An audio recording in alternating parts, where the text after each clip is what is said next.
SNK est aujourd'hui un des mangas animés les plus célèbres de tous les temps. Derrière ce chef-d'œuvre, Isayama, un mangaka que personne ne soupçonnait pouvoir arriver si haut, connu pour ses foreshadowing au même titre que One Piece, ces derniers sont des éléments dissimulés dans l'histoire et qui ont pour objectif d'annoncer la suite. De manière générale, ils ne sont pas facilement décelables. Aujourd'hui, j'aimerais dans cette vidéo faire découvrir 10 anecdotes ou faits, appelez ça comme vous voulez, sur SNK que vous ne connaissez peut-être pas.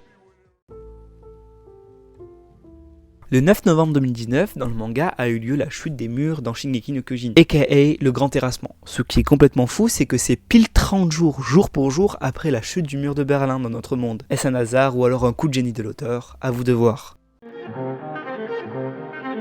L'écharpe rouge de Mikasa, qui a été donnée par Eren, est en fait de couleur noire dans le manga. C'est une référence au ruban rouge au Japon qui symbolise le lien indestructible et invisible entre deux personnes profondément amoureuses. Le désir d'Eren de sortir de l'enceinte des murs est directement inspiré de la vie réelle de l'auteur, Hajime Isayama, lui-même désireux de sortir de sa vieille campagne entourée de forêts. Je vous mets à l'écran l'ensemble des mèmes que j'ai pu trouver durant ma lecture de manga. Parfois je me fais un peu peur.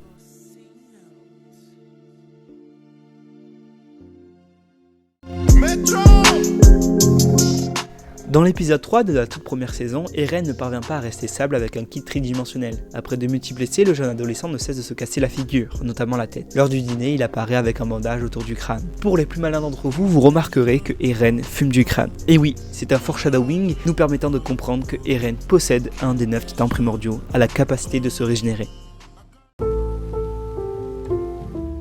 Tom Xavier, le père de substitution de Sieg, a été mentionné pour la première fois dans l'épisode 14 de la saison 4 de Shingeki no Kyojin. Ce chercheur spécialisé dans l'étude des titans était lui-même détenteur du bestial. Bien que son nom soit prononcé par Sieg à la fin de la saison 4, Xavier était déjà apparu dans la 3e saison.